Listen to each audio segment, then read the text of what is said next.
Número 3. La foto de Nessie. En círculos paranormales, se le llama la foto del cirujano.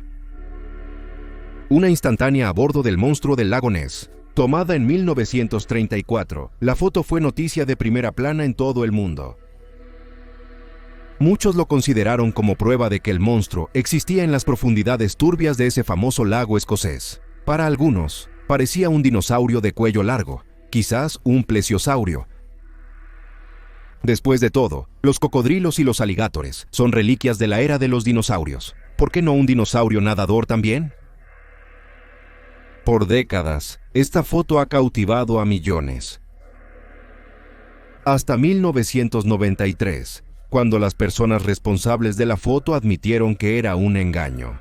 Pero el engaño no se creó para engañar a un público desprevenido. Se creó como venganza. En los años 30, un hombre llamado Marmaduke Wetherell era un conocido cazador de grandes juegos y showman. Algo así como una parte de Teddy Roosevelt y una parte de Postdata. Barnum. En ese momento, los rumores sobre el monstruo del lago Ness eran bien conocidos en las Islas Británicas. Tanto es así que el periódico London Daily Mail contrató a Wetherell para salir y encontrar a la bestia. El periódico pagaría generosamente al duque y lo haría famoso por su descubrimiento exclusivo. Wetherell fue tras Nessie con las armas desenfundadas. Dispersó las orillas del lago Ness, llevó botes de un lado a otro en la superficie e incluso fue a cazar en los bosques circundantes. Pronto, su perseverancia fue recompensada. Se encontró con las llamadas huellas de 4 dedos del monstruo y llevó la mitad de ellas al Museo de Historia Natural de Londres para su estudio. Luego pesó su recompensa en efectivo por el correo diario. Pero el museo determinó que las huellas de yeso no eran de alguna bestia de 20 pies, vagando por las poderosas orillas del lago Ness. Resulta que un residente local en Escocia había tomado un pie de hipopótamo momificado, probablemente en el lodo alrededor del lago, con la esperanza de engañar al duque. En el lodo cerca del lago, intentando engañar al duque. Había sido engañado, desde luego. El London Daily Mail retiró su recompensa y humilló públicamente a Wetherell. Así que en privado y silenciosamente se propuso vengarse del periódico. 4 meses después de la humillación del duque, el Dr. Robert Kenneth Wilson conducía a lo largo de las orillas del lago Ness cuando vio algo en el agua. Teniendo su cámara con él en ese momento, el Dr. Kent se detuvo y tomó 3 fotos del objeto en el agua. Se asombró al ver que se movía por la superficie. Pero Kenneth Wilson no era un hombre crédulo. Así que, aunque era escéptico, vendió las fotos resultantes al Daily Mail para su publicación en abril de 1934. No queriendo emular al duque, Wilson insistió en que su nombre se mantuviera fuera del crédito de la foto. Así, la foto más famosa del mundo se volvió la del cirujano. Pero de inmediato, los escépticos mostraron su incredulidad. Cuando se reveló la identidad de Wilson, la prensa investigó. ¿Qué estaba haciendo cuando vio el objeto en el agua?, preguntaron. Dijo que visitaría a su amigo Maurice Chambers para practicar tiro al blanco. ¿Qué hay de su pasado? Era un médico del ejército, un veterano de guerra con el rango de coronel y miembro del Real Colegio de Cirujanos. Había sido un testigo experto en casos judiciales y autor y filántropo. Los analistas de fotos recurrieron a los negativos de Wilson y determinaron que no habían sido modificados o alterados. Entonces, dadas las impecables credenciales del médico y el hecho de que Wilson vio y tomó fotos de lo que realmente había estado en el agua en Loch Ness, la pregunta se convirtió en ¿qué diablos era eso? ¿Un pájaro de cuello largo? ¿Una nutria? ¿Un pedazo de madera a la deriva descarriado? ¿Algún tipo de reptil desplazado? Y ahí es donde comenzó el misterio y la fascinación con el monstruo del lago Ness. La foto apareció en diarios a nivel mundial. Con pruebas fotográficas de que podría haber una criatura en el lago, Marmaduke Wetherell fue reivindicado. Misión cumplida. ¿Pero cómo exactamente se había logrado? Entran Ian Wetherill, hijo de Wetherill, y Christian Sperling, hermanastro de Ian. El duque reclutó a 2 jóvenes para construir un submarino, del cual hizo un modelo. Cabeza y cuello de serpiente en la parte superior del submarino, y modeló una cabeza y cuello de serpiente en la parte superior del periscopio del submarino con masilla de madera moldeable. Luego sumergieron el submarino de 14 pulgadas, cargaron una cámara con película, tomaron fotos del objeto y luego entregaron la cámara a Maurice Chambers, quien a su vez se la entregó a su amigo y compañero de tiro al blanco, Robert Kenneth Wilson. El Dr. Ken reveló las fotos y las vendió al Daily Mail por 100 libras. Resultó que pusieron su impecable reputación a la venta al precio de que nada de esto salió a la luz pública hasta 1993, cuando los investigadores de Nessie rastrearon a Christian Sperling, quien confesó la farsa en su lecho de muerte. Sperling dijo que solo recibió un mensaje preguntando si podía hacer un monstruo. Me senté y lo hice, con la idea de una serpiente marina. Sorprendentemente, hay algunos hoy en día que creen que la confesión del engaño fue un engaño en sí misma. Y que la foto del cirujano es real, y prueba de que el monstruo del lago Ness aún nada en algún lugar de las profundidades escocesas. Número 2. El asunto humo. ¿Alguna vez has querido creer en algo tan fuertemente que simplemente decidiste que era verdad, fuera o no? Esa es la premisa de un fascinante avistamiento de ovnis en España en los 60. En la noche del domingo, 6 de febrero de 1966, un grupo de soldados estaban entrenando en Al-Lash cuando presenciaron no solo un objeto volador no identificado, sino un objeto aterrizando no identificado. Y estos soldados no estaban solos en su avistamiento. Entre los testigos corroborantes del aterrizaje del objeto volador no identificado estaba Jordan Pina, quien vio lo que llamó un disco blanco mientras conducía hacia Madrid cercano. Pena dijo que el objeto cambió de color de blanco a amarillo a naranja fuera de su coche para verlo aterrizar, y luego condujo fuera de su coche para verlo aterrizar, y luego condujo hacia él en un campo abierto. Pena les contó a los investigadores de ovnis que el disco tenía unos 30 pies de diámetro y zumbaba con una vibración constante mientras se le acercaba. Sin embargo, antes de poder observarlo más de cerca, el disco se elevó y disparó hacia los cielos. Sin embargo, mientras desaparecía de la vista, Pena dice que alcanzó a ver un extraño símbolo grabado en el vientre de la nave espacial. Un poco más de un año después, no muy lejos, un puñado de testigos vio una aeronave voladora similar. Este era más grande, de 120 pies de diámetro, pero tenía el mismo símbolo en su parte inferior. Al igual que el avistamiento en Alish, el platillo cambió de colores, solo que esta vez se volvió rojo antes de retirarse al cielo. A unas pocas millas de distancia, 7 personas más vieron el objeto volador no identificado, cuando aterrizó en un campo detrás de un restaurante local, en el suburbio de Santa Mónica, en Madrid. En ambos eventos, los testigos informaron que la nave espacial aterrizó. Sorprendentemente, 2 testigos afirmaron que la nave espacial aterrizó. Sorprendentemente, 2 de los testigos dijeron que tomaron fotos de la aeronave, 7 fotos claras en total. Después del avistamiento cerca del restaurante, un investigador preguntó a un testigo, Fernando Sesma, por qué había un grupo de personas montando cerca con cámaras. Sesma les dijo con confianza que era porque sabían que la nave aterrizaría allí, porque los extraterrestres les habían dicho que lo haría. Sesma había recibido mensajes de los extraterrestres en un extraño criptograma AE-forme, que, cuando se tradujeron, revelaron que los ETs eran de un planeta llamado Yumo, a 14.6 años luz de la Tierra. Mostró a los investigadores las cartas. Luego mostró algunas de las piezas de metal y plástico del equipo que afirmó provenían de los lugares de aterrizaje del objeto volador no identificado. Parece que Sesma se había convertido en un verdadero creyente.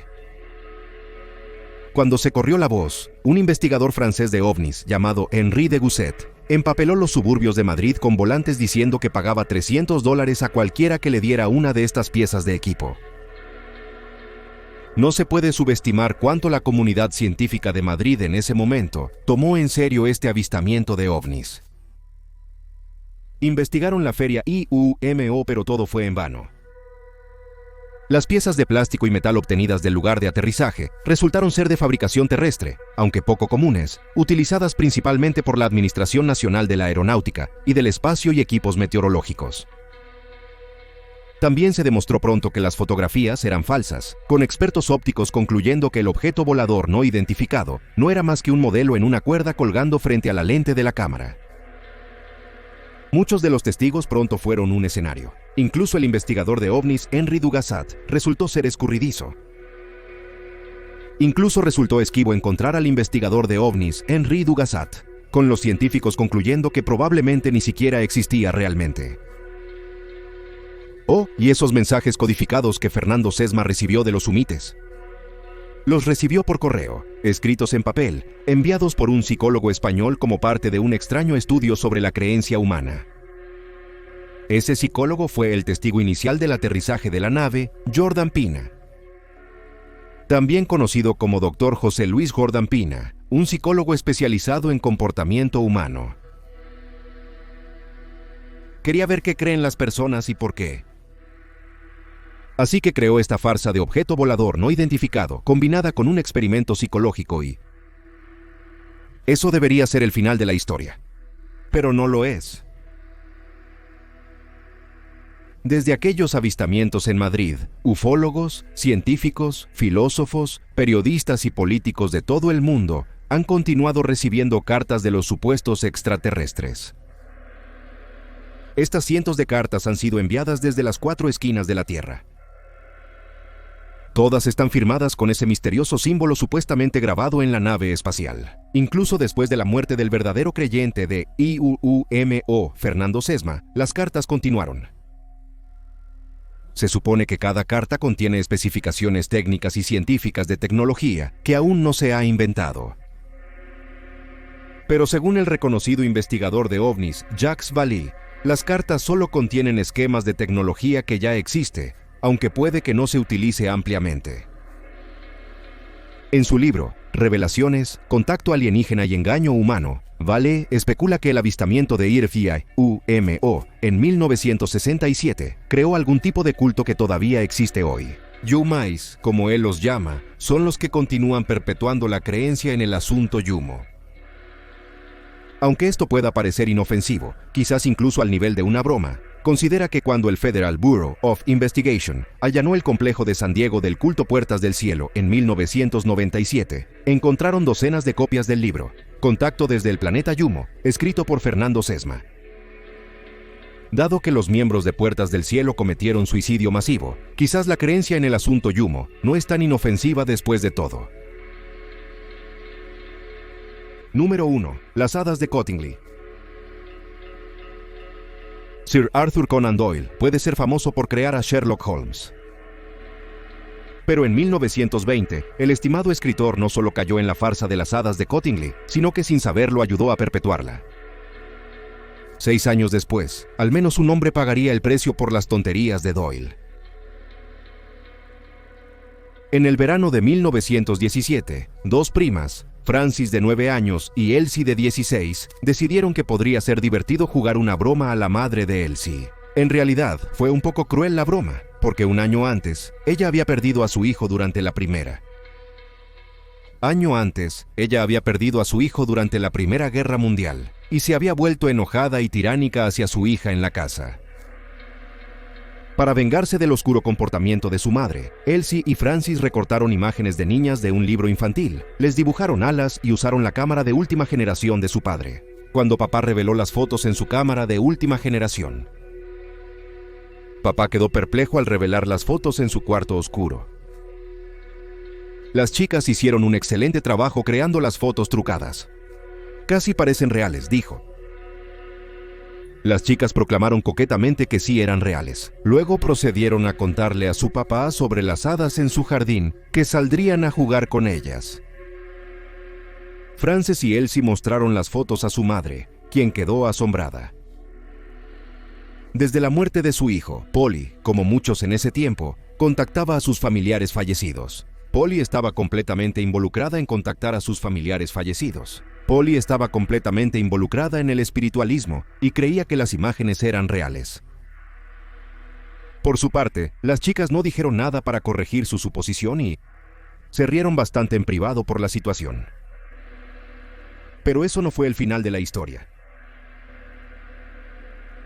2 años después, sin que su familia lo supiera, Holly se inscribió en un seminario de espiritualismo en Londres. Cuando el tema de la clase giró en torno a la existencia de hadas, Holly trajo un objeto de muestra y cuenta. Arthur, un compañero espiritualista, también asistió al seminario. También asistiendo al seminario estaba el compañero espiritualista Arthur Conan Doyle, quien estaba escribiendo un artículo para la revista Strand sobre el tema de las hadas. Al ver estas fotos, él también quedó asombrado.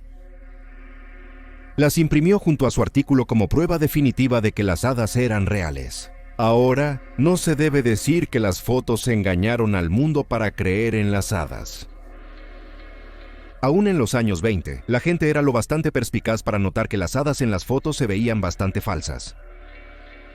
Pero aún había algunos creyentes acérrimos en lo que se llamaba teosofía, una pseudo-religión inventada por un místico ruso en el siglo XIX. Fueron esos verdaderos creyentes quienes mantuvieron la historia viva mucho después de que el interés público decayó. Tampoco ayudó el hecho de que Francis y Elsie mantuvieron la farsa durante los siguientes 40 años. Nunca vacilaron en su historia de que las fotos eran reales. Nunca dieron una pista de que habían creado las hadas como una elaborada farsa. Las hadas de Connelly se convirtieron en una encantadora pequeña historia de 2 niñas precoces y su traviesa broma. Incluso entonces, sus historias se mantuvieron fieles. Cuando un reportero de periódico siguió a la otra, sus historias se mantuvieron fieles. Cuando un reportero de periódico encontró a Elsie en 1968, ella insistió en que no creó las hadas, e incluso llegó a decir que la cámara había capturado sus pensamientos más íntimos y había transmitido esos pensamientos a la imagen. Vaya. Lamentablemente, esto reforzó la creencia de algunos de que las fotos eran auténticas. Como el profesor Joseph Cooper de Bradford, West Yorkshire. Cooper había pasado su vida estudiando todo lo esotérico y había dado conferencias en todo el mundo sobre temas como la astrología, los fenómenos psíquicos y sí, incluso las hadas. En 1975, mientras Cooper hacía cola en una librería, entabló una conversación con la señora que estaba detrás de él. Ella era de Collingley y conocía a las chicas que tomaron las fotos. El profesor Cooper rastreó debidamente a las ahora ancianas y pasó años entrevistándolas sobre las fotos y su creencia en las hadas. Acumuló libros llenos de notas de las discusiones. Las mujeres nunca sugirieron que las fotos fueran algo más que genuinas, y cuanto más hablaban, más él creía. Cooper escribió artículos y libros sobre las mujeres y las hadas. Incluso apareció en la televisión y la radio locales para exigir que el público tomara en serio a las hadas, pero en 1981, Cooper no regresó a casa un día ni al siguiente. Mientras pasaban las semanas, Shirley, la esposa del profesor, se desesperaba. Por último, contactó a Elsie Wright y le consultó si se había comunicado con su marido. No lo he visto desde que le dije que las fotos eran falsas, afirmó Elsie. Tras 9 meses, Joe Cooper volvió a casa. Admitió que tuvo un colapso nervioso al escuchar la confesión de Elsie. Todo su sistema de creencias se había derrumbado. Estaba avergonzado y avergonzado, desanimado. Shirley afirma que Joe cambió después de aquello. Terminaron su matrimonio de 40 años poco después de que él volvió a casa. Víctimas de una broma de hace 60 años. Esperamos que hayas disfrutado este video. Si te gustó, suscríbete. Tendremos un nuevo video sobre lo paranormal cada semana. Si eres nuevo en este canal, revisa también nuestro otro canal, Criminally Listed. Tenemos más de 325 videos que presentan historias de crímenes extraños pero verdaderos. Puedes encontrarlo en youtube.com/Criminally Listed. También tenemos un podcast sobre casos sin resolver que finalmente se resolvieron llamado Criminally Listed Presents into the Killing. Encuéntralo en Stitcher, Spotify, Amazon Music y donde sea que escuches buenos podcasts. Eso es todo por hoy. Gracias por ver.